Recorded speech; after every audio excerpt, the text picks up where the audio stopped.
Good evening, and the warmest and most jubilant and most excited and most dancing to the pitch at the prospect of facing a barrage of slow full tosses on leg stump welcomes from myself and Alan Committie. And I'm not sure which of us is more triumphant this evening, so I think we will define it as being equally triumphant. Neither of us is triumphanter than the other, or in fact triumphantist. We're just triumphant because we have our greatest success to date, Alan Committie. I think it's fair to say, and it's not like us to take credit for things when we shouldn't, and so we won't, but we will. And that is that we have single-handedly, by having him as the very first guest on Two Full Tossers, engineered a 32.8 million rand payday for Chris Morris. Unbelievable. 32.8 million.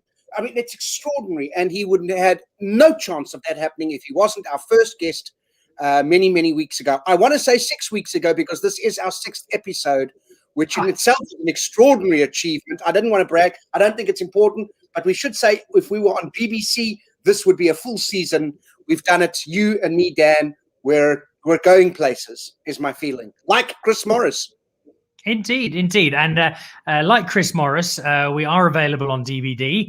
I'm not sure how, but we'll find out.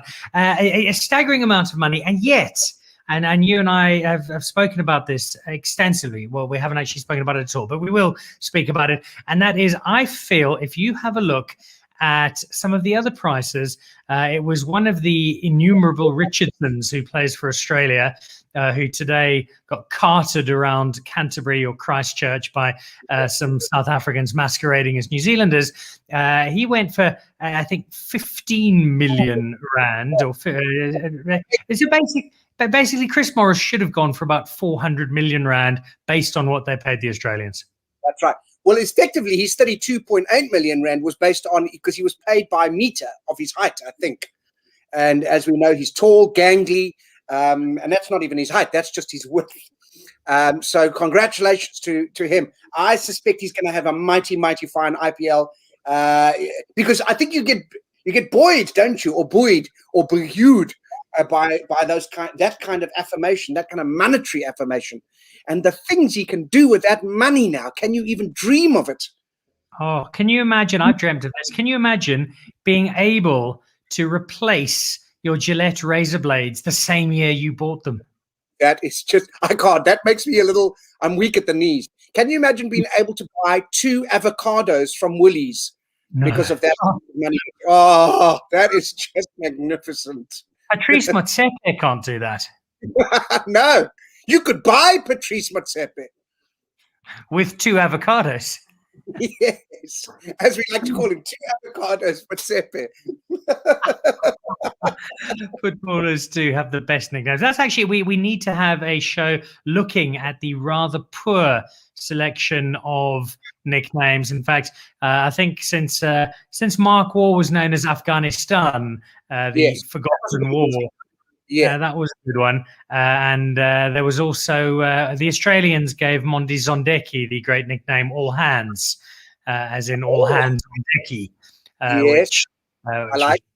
Particularly clever, but we'll do that for another show. We've got that coming up. We've also got tonight an enormously special guest, by some distance, the biggest guest we've had yet.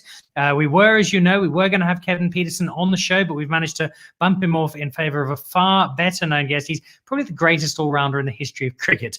We're going to have him on a little later. But before we do that, to kick off the show, as we always do, unless we don't, is to find out who your lost legend is. You won't tell us just yet, but let's have a look at the picture. Who is Alan's lost legend for this week? There is, where's that? That's kind of half a picture. Put up the full picture there, Ronaldo. Can you, it's coming in slowly. There it is. Who is this man? If you know him, why don't you pop us a little message in the chat box? He is our lost legend. He's no Lee Barnard, but he is our lost legend, and we'll introduce and talk about him in a couple of minutes. I think he's the store manager at my local hardware outlet. I have a feeling. Yeah, well, you're not far wrong. I like it. You've always had a bit of a John Edward feel about you. You cross over, you sense things, don't you? I'm like Whoopi Goldberg with clay and a naked Patrick Swayze. I think that's how it works. Anyway, we divert, which we do frequently. Cricket today. Now, we spoke at length and we were pained, I think it's fair to say, a week ago that we weren't able to see Australia come to Faf du Plessis' farewell test. We'll talk about Faf in just a moment because we're still both getting over that. But we don't have Australia coming. And so what do? Well, using some South Africans who we sent over to New Zealand, which is what happens when South Africans watch carte blanche on a Sunday night, we saw the game play out there. And basically, Australia lost a T20 game to Johannesburg's Devon Conway and Glenn Phillips from East London. Extraordinary, wasn't it? Our South Africans just defying, well, first of all, the laws of boundaries, just traveling across the world, doing brilliantly. And again, the joy it brings us to see Australia lose. I can't tell you the pleasure. You do get up a little earlier to see a miserable Aaron Finch. I say to see a miserable Aaron Finch. He doesn't spend enough time at the crease to really get a sense of whether he's miserable or not. But my goodness, it makes me happy to see Australia lose, even if it is a T20 game. To South Africans, which we will take very, very proudly indeed. That preempted. I think we've steeled ourselves. We are stolen around the departure. Now, it would have been great. Faf du Plessis, who I think still has certain Australian bowlers waking up in a cold sweat, remembering the nightmare for them that was Adelaide when he batted for 86 weeks to score 12 runs with the use of some selected jelly babies from Australia and battered them in submission. And then I think that's basically why Australia didn't come. They did not want to give Faf du Plessis a send-off. They're still bitter about that test in Adelaide. What an extraordinary man he was. And it is a sad day. Listen, this is a man who gave great service to our country and even better service to tight clothing. I don't know what happens now in retirement. Does he continue to gym and buff up? I don't think you can be more buff. And when you talked about Trappe van Vergelijking earlier, he is bufferist. He is the most buffer. He is Warren Buffer. It's just... And there's a fine line between buff and buffet, as we discovered with a number of cricketers post-retirement. In a moment of rare focus, what was your all-time favourite Faf du Plessis moment? That's a good question. I mean, I do think, weirdly enough, you alluded to it, I think his defensive effort on a couple of occasions in saving us test matches is the thing that always kind of reflected the grit that man had. And yes, he was flamboyant in moments, certainly in the shorter versions of the game. Some great kind of bashing all around the ground, magnificent. But I always think of him as someone, when he did come in, you kind of knew he wouldn't give his wicket away easily. And I think that and the kind of square jawed, he gave us a Graham Smith ability, didn't he? When Graham Smith left, you wanted someone who you felt like would stand up for you in a fight. So yeah, Faf, just the Faf. Faf just didn't say that. That's why I preferred Francois. Faf just made it sound a little like he didn't have the fight in him, but that was why he came in, unexpectedly sometimes. All right. My favourite moment, of course, is always the courage he showed, whether facing an Australian attack, taking on an international team, wearing his wife's clothes in public, whatever it was, he was always focused. What about, have you been watching any of the local T20 competition? I have. You dip in. The nice thing about it is it's like a soap opera. You can dip in every 4 or 5 hours, and it feels like it's the same version of the plot somehow, isn't it? It's always a spin bowler bowling. It's our batsmen struggling or doing reasonably badly, but maybe better than you thought they wouldn't have done earlier, not having achieved what they could have later from not having understood what was going to not happen. And then nothing happens, and then something does happen, and then it's just not quite as exciting as it should be, but it is thrilling, and it is captivating, but in a way that isn't. And that's 2 overs into any of the games that you're watching. It's just lovely. There was some high drama today, and if you missed out on the game between, I think they're called the Knights, and I know the other team is called the Cobras, although both of those will be changed by this time next week. It did have a great finish, and we might ask our guest about that, because I'm sure he's been watching, because he doesn't really have a proper job. So we're going to bring him on in just a moment. As I said, we were supposed to have Kevin Peterson, but we've managed to upgrade to a massive, massive, massive star. But before we bring in that massive, massive, massive star, and we are excited about having him, let us go and find out. We've had a couple of people. Jill Welsh has had a crack at who she thinks our guest is. Styx Galloway thinks it's Mike Engelbrecht. But let's go and find out exactly who Alan's lost legend is this week.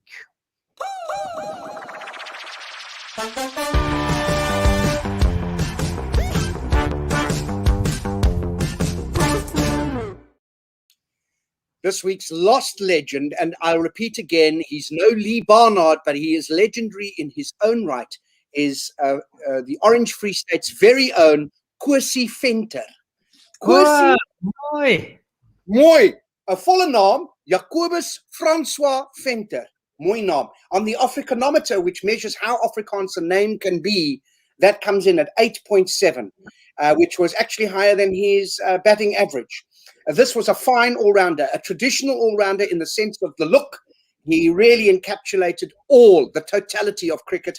He was a right-arm, I want to say off-break, but he was a right-arm slow bowler and a left-arm bat, a curmudgeonly type. He would bash the ball to all parts as a bowler. As a batsman, I don't know how he fared. He played throughout the 90s for many teams, but predominantly for the Orange Free State. And I just remember when Kwesi Venter, he was like a village cricketer. He had that kind of, he was kind of our version, a poor man's version of Beefy Botham, if you will.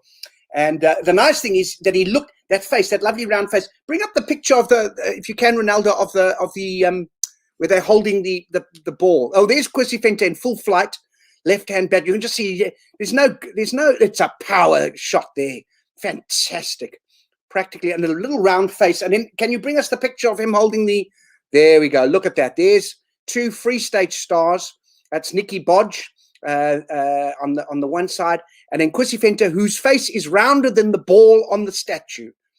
And if that isn't an all-rounder, then I don't know what is. We miss him. We're shouting out to him. We're saying, well done, Kwesi Venter. You're no Lee Barnard, but my goodness, you're an icon.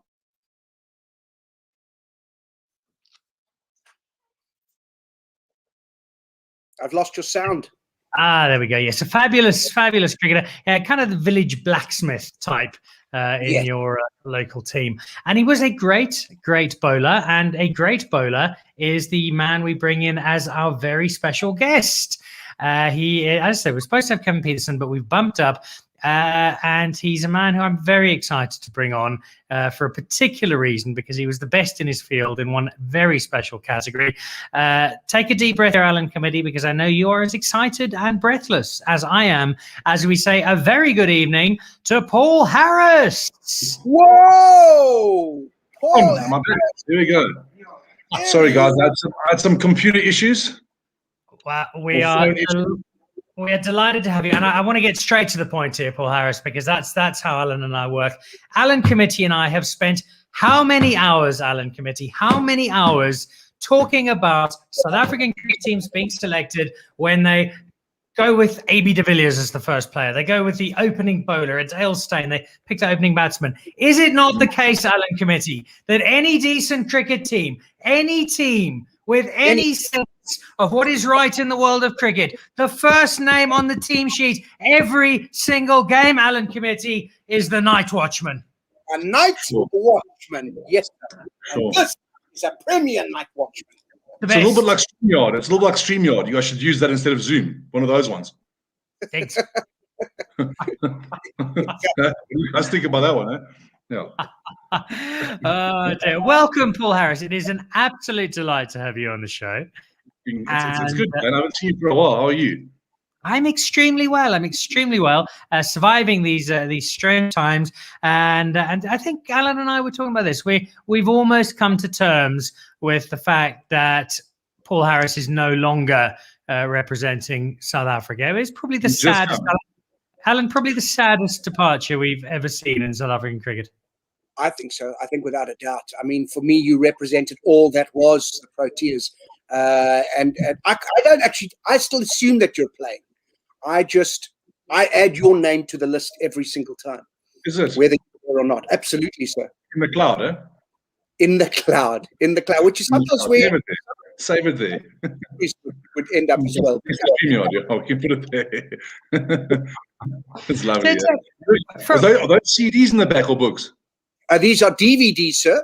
DVDs and some books. I've got some books, cricket books, with lovely other things with the words that you would have, and then the pictures. These are the DVDs here. Fantastic. No, nice. I've got my pen and my booklet just in case anything I need to bring up. I loved your Kwesi Venter sort of tribute. Good man, wasn't he?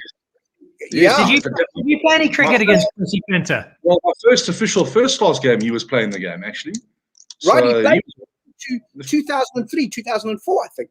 I played against him. Look at you go. Look at you, encyclopedia of knowledge. Yes, I played against him. That was actually a very good Western Province team we played against Free State. That was when Charles Willoughby actually got a hat-trick. Did you have that one in your little book there? No. Charles Willoughby got a hat-trick. Yes, I think Herschel Gibbs had some sandpaper in his pocket and then all of a sudden started reversing. And we were losing that game. And then Charles Willoughby got 7 for, I think, in a hat-trick, if I remember correctly. But Cozy Venter actually played very well that game. I think he got 50 odd and a couple wickets as well. Unsung hero, that man. Unsung hero. Was it not unusual looking at that province team to be playing 2 slow left armers on the same side? They weren't. The others were injured. Hence the reason why I played my one game for Western Province. Was that well, I think Paul Adams was playing. I think Gogi was injured, and I think Hendo was playing for Western Province. Sorry, I played. He was playing for South Africa, and then I got a nod because they were obviously both of them were gone for some weird reason. I can't remember what it was. They might have both been playing for South Africa, but then I got selected to play for Province, and then I didn't play another game, to be honest, ever again. So, it was a very strong Western Province team, let's put it that way. I moved to Northerns, let's call it that way, a year later. Like the reference was Charles Willoughby being the second slow left armour, but I think that went Charles Willoughby. Full 6 foot. Claude Henderson and Paul Adams were the 2 spin bowlers. And I think Claude was playing for South Africa, and Gogi was injured, and I got my call up for Western Province. All right. The entire joke got completely lost, so we'll throw that one out the window and okay. and move on to what is the big question that is on the lips of the dozen or so people who are avidly watching from laptops around the world, and that would be, what was it, Paul Harris, that made you such a magnificent night watchman? I think it was the sort of back and across movement that I got in my technique. I think that was one of the main reasons. I worked in that for quite a while, literally back and then across, because forward movements weren't really my game. And I think then just big brass balls, basically, is what gets you through that whole scenario. Besides that, I can't give you a lot more, really. I didn't survive much the next day, to be honest, but I think I got out once. I lied to you. I think I got out twice the night before. Once, Peter Parker, he was a very big Australian, he was named after Spider-Man.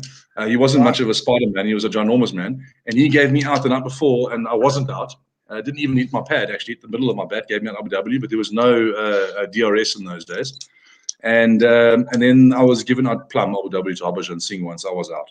So those are the 2 times that I got out the night before as night watchman. My track record the next day, not so good. Look, I'm not a great number 3. I'm a good sort of nighttime, dark, dusky sort of batsman. Yeah. Well, that's the task. It's not day watchman. That's a completely different thing. You are night. I mean, why would I actually think there's a guy called Barney Gurnan. I don't know if you guys know Barney Gurnan. Probably the best agent that's ever lived. He managed to get me a bat sponsor, hence the fact that he's the best agent that's ever lived. And it was Ram hand-to-hand couriers. And I think I remember correctly that they came up with an advert saying we even deliver at night. So I mean that came because of the fact that I was a night watchman. So I mean Barney was a brilliant agent, because I mean no one else would have got me anything for batting. What I like to see when you'd go out to bat, how long it took you to get to the wicket, because you're always going back and then across and back and across. So you never really move forward towards the wicket. No, sure. I like that. How many times did you walk to the wicket, though? Okay. Whoa! There's no need to get. We're all trying to play along here. No, All right. it was a little joke. I actually wrote that down. I should have to say it once, just once. It was only going to be once in the whole discussion. Look, it was more of a sideways movement. Look, I'm not going to get judged for my fast twitch fibers in my life. I'm not the fastest human being on earth. Never have been. Never will be. That's why I had Dale Steyn in my team and Morne Morkel. You were a committed fielder. I do recall that, and you took some fine catches. Did I? And well, not fine, but you caught things. Not Sure. caught things. You stopped. But you were a good. Anyway, night watchman thing. Let's go back to that because Yes, let's go back. Let's go back to what I was good at. Yeah. Let's go back to what I was good at. Generally, Alan and I are quite relaxed. We're quite cheerful. We like to look at the lighter side of life. But there are times when we get very, very angry, Paul Harris. And probably the angriest I've ever seen Alan. He was fuming. He was a puce colour, that angry he was. What colour? Sort of imagine a sunburnt David Terbrugge. That's puce. Puce. Puce. Yeah, Google it. Okay. It's a great Thank you colour. for that. Well, I'm going to do it right now, in fact. Puce. Okay, I'm listening. So the only time I saw Alan actually puce was when I think it must have been the third or fourth year in a row, you weren't picked up at the IPL. You weren't given the multi-million-dollar contract you deserved. Does it still break your little heart, Paul Harris, that you never got that IPL platform that your natural game so deserved? Yeah, it also turns me a little bit puce, but I think I was more upset that I didn't get picked for the Titans team, never mind the IPL side. So, you got to start there. You know what I mean? You got to first start in the Titans side, get selected there, and do well in that in that environment, then get picked for your national side in that, and then get picked for the IPL. So, yeah, I think I was actually robbed. You're right, Dan. I think I should have had at least sort of half of what Chris Morris has had, at least 4 years in a row. Yeah. Easily. At least 4 years in a row. Easily. I mean, just your attacking batsman style. That in the tournament. I'm so happy you broke up there. What did you say? No, so did I. I didn't say anything. I literally was buffering. You just okay, cool. You're doing things in slow motion, like a jaw. Let's mention Chris Morris, who's currently shooting a rap video on his new yacht with Chris Gale and Dwayne Bravo, because that's what you do when you become the 11th richest person on earth. Look, he has gone for 32.8 million rand. Alan and I both believe, though, Paul Harris, that he's actually been severely underpaid and he's worth at least 3 times that. Look, agreed, and I think, look, coming from the world's biggest capitalist, I'm really upset with the fact that he hasn't got more, and he really deserves it. I mean, I think he got paid just for his bowling. I think that there's a new auction coming up for his batting coming up soon, and then hopefully, and every now and then he really does a good knock, and then maybe another bar can be added onto his. I'm talking dollars, not rands, for the the rand plebs, for the real currency. And $1 million can be added to his price tag. Because I mean, look, I think look, no one, in my opinion, and now I'm being serious for once in my life, is I'm very very happy for Chris Morris. I'm happy for anyone that does well, especially as African in cricket, that can get paid to do his job. But yeah, sure, sorely underpaid, and deserves at least, sort of maybe a bottle of sort of very expensive champagne when he arrives. What Chris well, and he's been like a father figure to you for many years in the cricket setup. How excited do you think Chris would have been 3 or 4 hours after the auction when he worked out what 16.5 crore exactly was? Probably not that excited. Anyone whose net wealth goes up by about 4% don't generally get all that excited. Generally they kind of just, okay, another day. It's almost like he was like interest in his normal money. So I think he probably would have been okay with it. He would have, it's like, maybe a little bit of capital gains tax. That's about all you'll probably have to pay on that. You're probably quite chilled about it. Maybe his missus is a bit more excited. Maybe there's 1 or 2 more, sort of diamond rings coming. Maybe another Range Rover. Who knows? I mean, how many Range Rovers can you have? Exciting times for the Morrises. It's when I always say that if you're color of your car doesn't match your outfit, then really you don't want to be out in public. So this can help to address that particular challenge. Fair. And so France might go up in this country again. That'll be great. Let's talk your bowling, sir, because that's what we remember you for. You took people need to be reminded that in your Dan, you're saying no. Well, I know it is, but we've done Night Watchman. Let's talk about the bowling for 2 minutes. Your first game, you took the wicket of Sachin Tendulkar. People forget this. Maybe they shouldn't forget this. That's true. Sachin does not forget this. Sachin would never forget this. Can you describe? Can you describe what happened there? Because what happened in that when you take the wicket of one of the greatest of all time? Sure, I think it's probably lost in time, but let me give it a good crack. I was probably coming over the wicket, over the wicket. He just turned away, nicked off to slip. Colours caught it, but in my mind, it was over the wicket, round the wicket, perfect in drift. He played forward, caught the outside edge of the bat, one-handed diving catch by Colours. But look, either way, it was caught slip by Jacques Colours. I do remember it vividly. I suppose every cricketer wants to be accepted in the team and wants to be the main oak and say that he deserves his spot there. But I think after I got him out, I got Dinesh Karthik out, my first wicket, but it wasn't out.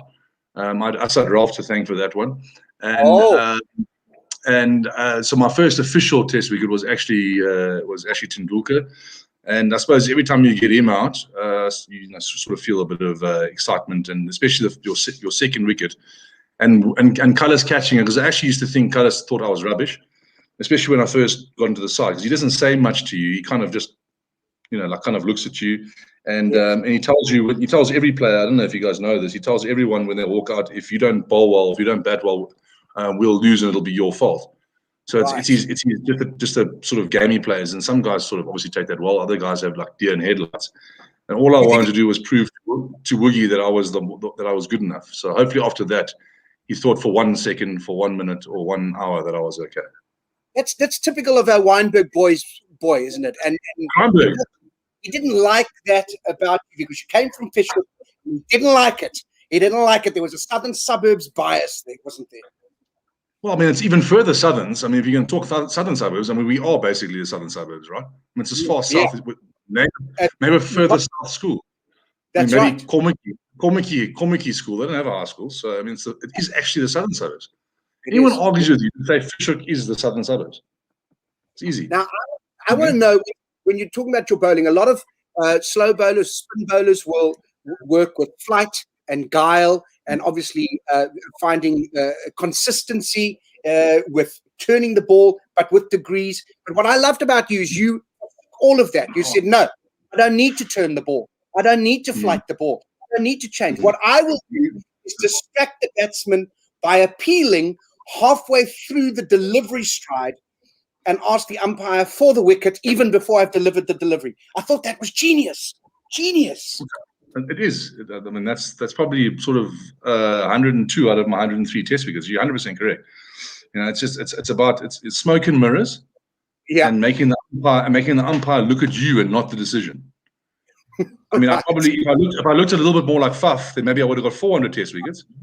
Unfortunately, I looked like me, so I only got 100. So that's probably why Faf didn't get given out often, because he was so pretty while he was playing. It was those rippling biceps that kind of distracted the umpire. I mean, I know you guys gave it. I would still pay good money, Paul Harris, to see you in a pair of ripped cream denim leggings borrowed from Mrs. Duplessis and then worn by Mr. Duplessis in a public appearance. I think you could pull them off. Do you know what the thing is? I actually think she wears his clothing, which is a compliment to Francois' clothing. I see that he posted. He's quite good on this Instagram thing. I'm not great. I mean, I take pictures of my dogs and like my kids, and every now and then, like how cute is that? But he literally takes photos of himself in clothing, and he had one the other day of a new sort of hat and whites, and said my new whites and hat. Yeah. Now I think that's something that a girl could wear very easily. Yeah, what do you guys think? It was somewhere between Texan Baptist preacher and country boy band. There was some sort of space between the two of them. I could not describe it anything better than that. I thought it was somewhere between Van Berg Jansen and Do you remember Spies and Plessis? I don't know any of those people. You don't know any of those people? For heaven's sakes. No. I'll put the DVD. We can watch it. Please send me the DVD or the book. I prefer reading these days. Which is something batsmen could rarely do against you, Paul Harris, which is a well segue into the first of two regular slots we have with our guests. I know Alan has to nip off and quickly collect a very special guest of ours who's just about to arrive in our Cape Town studio, which is on the 4th floor of Alan's house. So we'll see your special guest in just a moment. While that plays out, we have a special quiz for you, Paul Harris. And I can tell you that so far we've had dismal performances from JP Dermody and Vernon Philander. Chris Morris actually went okay. And Shane Berger, we just couldn't understand it because he speaks Scottish now. So these are your 5 questions. And we test your sort of cricket knowledge, but it might stray beyond that just a touch. Are you ready for this test of your intellect? Say again? Are you ready for this test of your intellect? Yes. Is it cricket knowledge? Then I'm in trouble. And you're finished. All right. Well, let's kick off with the first one. And this one is a nice, easy one. I'd like you to name the ground. Which is the cricket ground in picture here, Paul Harris? Oh, dear. Well, that's Harare Sports Club. It is indeed Harare Sports Club. Oh. Now, without looking back at the photo, who was that at second slip? Oh, dear. I did not look at that. It was a while ago. All right. You 1 from 1, which gives you 1 more than Vernon Philander got a few weeks ago. And all the questions were about Vernon Philander. Were they really? He got everything wrong. Question number 2. And this refers to your greatest quality ever, which is coming in at the end of a day's play to see off the last few overs. What is the highest test score ever made by a night watchman? It was Jason Gillespie, but I don't know the exact score. Was it 202? Oh, I'll tell you, I'll give you half a point for that. 201. So that's a very good effort. But it was Jason Gillespie, was it not? It was indeed. It was a dizzying knock, I think. It was. Bangladesh all said afterwards. All right. So that's 1.5 out of 2. If I go back, this is South Africa A playing against a Zimbabwe A or Zimbabwe Invitation side. I think this was also the Harare Sports Club. You had a good match there. I think you got 9 wickets all in all. You and Andre Nel both bowled particularly well. There was one of the Zimbabweans. You got out twice in the match. This is him. Can you give me his name?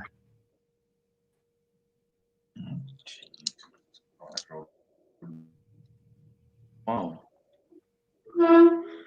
Sure. Is it? I can see there's an RI at the end of his back there, but that still doesn't give me a clue. I was going to say Alton Chigumbura, but I don't think that is him.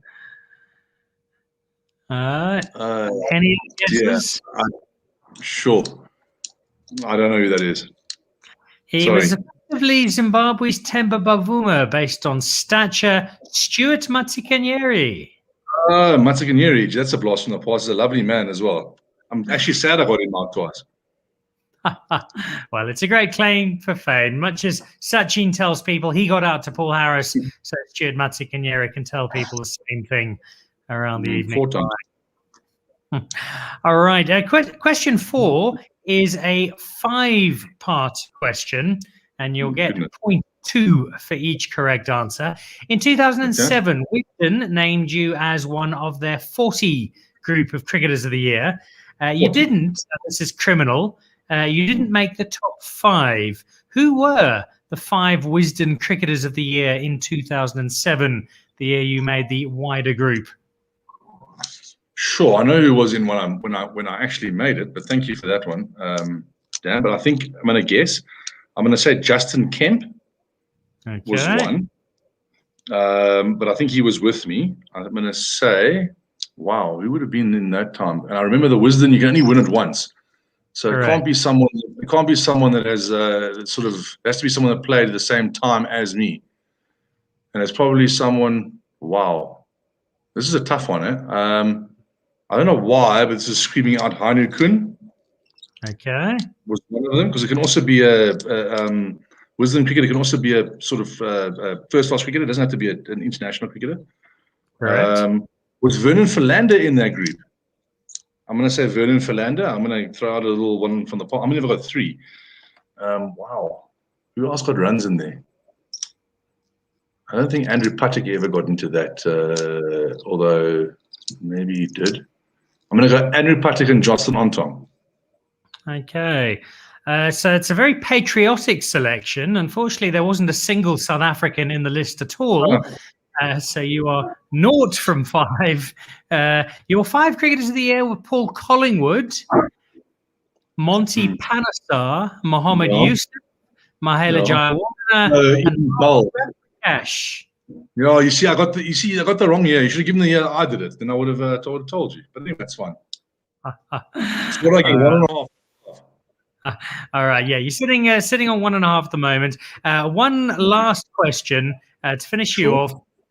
You are, to me, the greatest night watchman of all time, and anybody who knows anything about cricket will agree. But there are other people who make the list below you. This is another of the most famous. Who is this great night watchman? Is it Edo Brandes?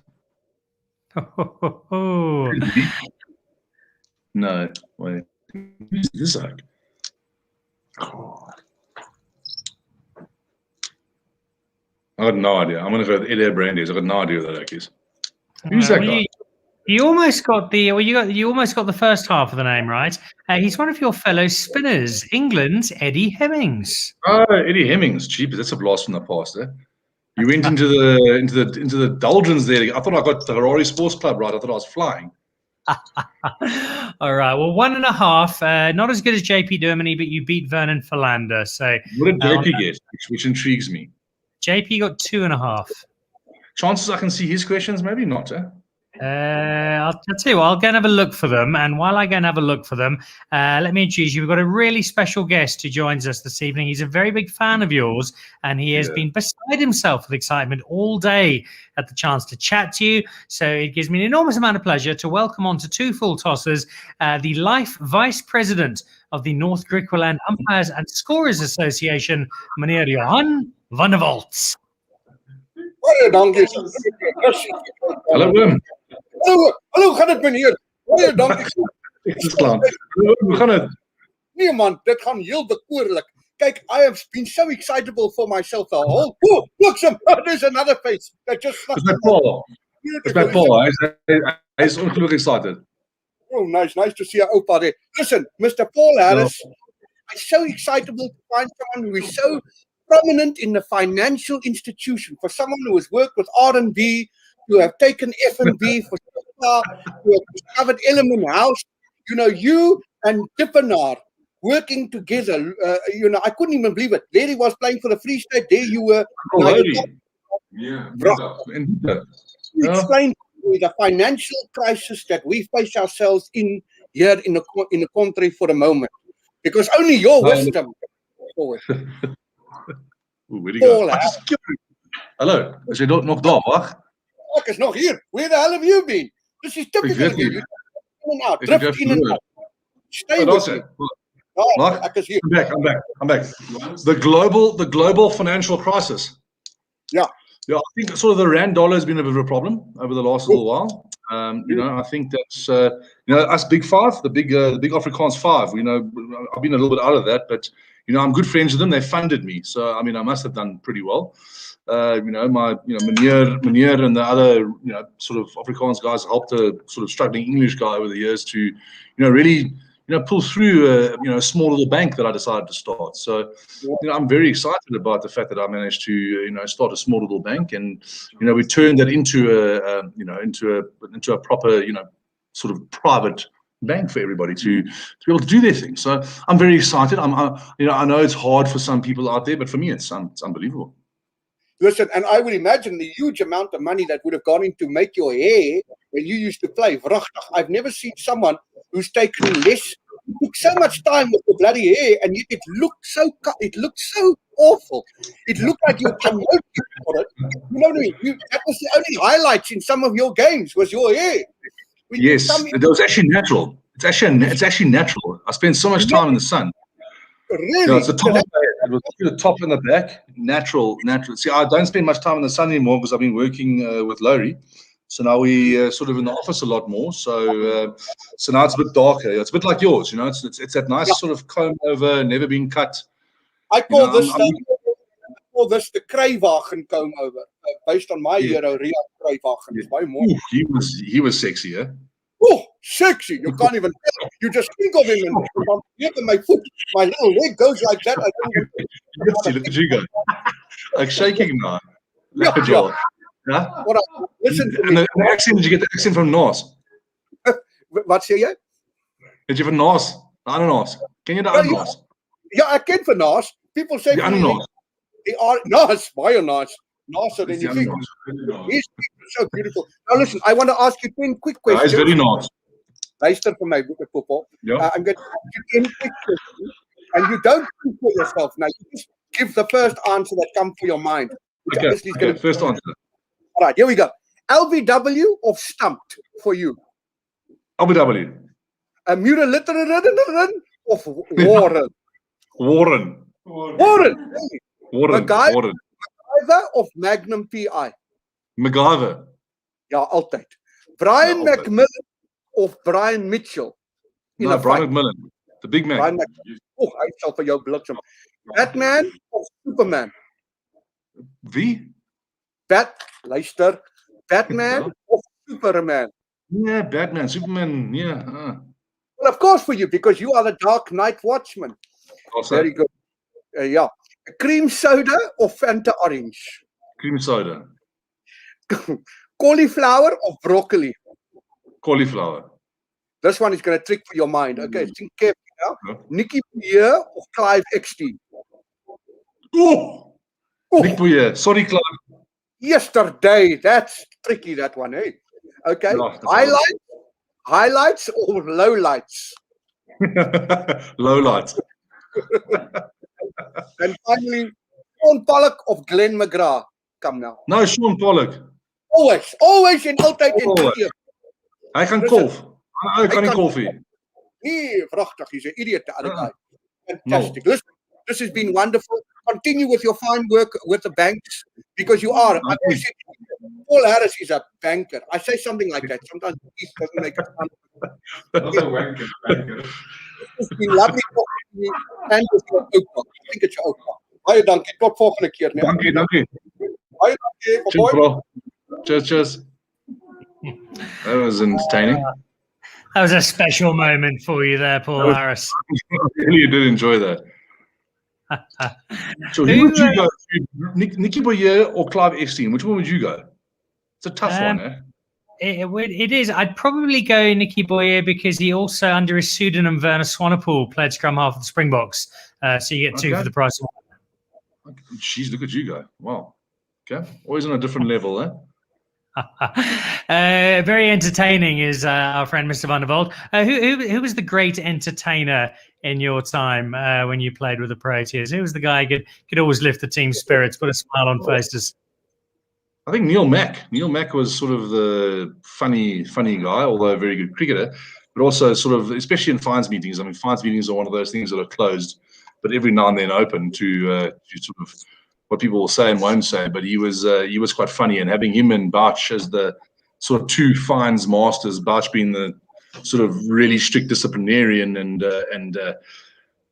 Mac being the sort of clown of the two, it worked really well. And you know, he was really funny. And then sort of, if you want to go prankster, De Villiers is quite a good prankster. There are a couple of good ones. I mean, very good one with me, but we'll probably leave that one for off the sort of television or anything recorded. But there was a very good one of me and him in Kanpur. You can get a bit bored in Kanpur, but quite a good one.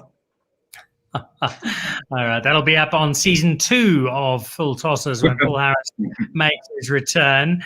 You asked me about the questions. I dug them up. The questions JP had to answer. Yes. We asked a series around his own name. So we showed him a picture of JP Morgan, which he didn't get, and we showed him a picture of JPR Williams, which he didn't get, and we showed him a picture of a South African rugby player called JP who plays for the San Diego Chargers, which he didn't get.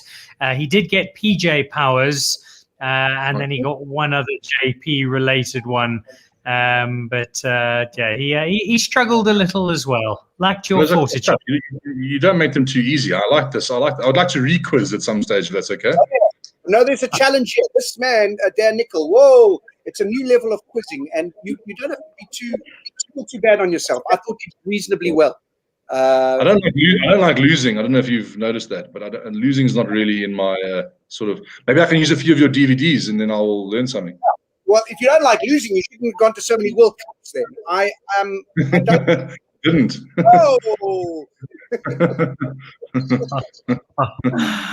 Oh dear. All right. Just sporting left.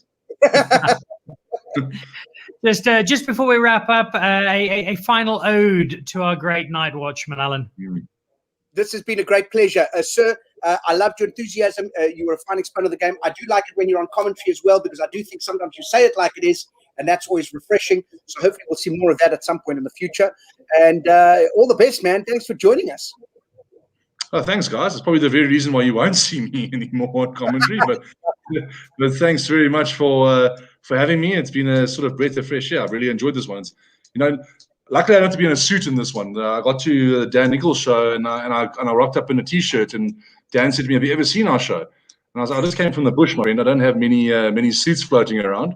So, but maybe when he's back on his Z list of people he wants, we can have another crack at the Dan Nicholl show. But thanks, guys. It's been great. We ask that of everyone. Have you seen my show? Very few people have. Listen, that's why I see him here. So sure. Maybe you must make a DVD of it and put it in your collection there. Stopping random strangers in the street to ask them if they watched the Dan Nicholl show. Dear. Paul Harris, always an absolute delight.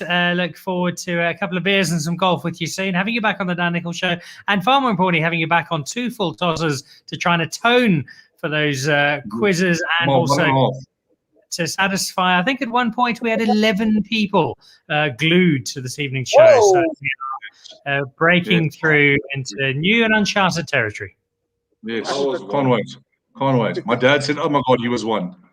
There we go. All right, Paul Harris, thank you very much. It's been an absolute pleasure having the greatest night of them all. And as I say goodnight to Alan Committie, I will reiterate what I inferred at the start of the show, that you can take your Callis and your Stain, you can take your Amla and your De Villiers, your Duplessis and your Elgar, your Rabada and your Ngidi. The first person down on my all-time list of great South African cricketers has to be the most important role in the team, which is night watchman. And as such, it is Paul Harris who is my number 1 pick. Good night, watchman.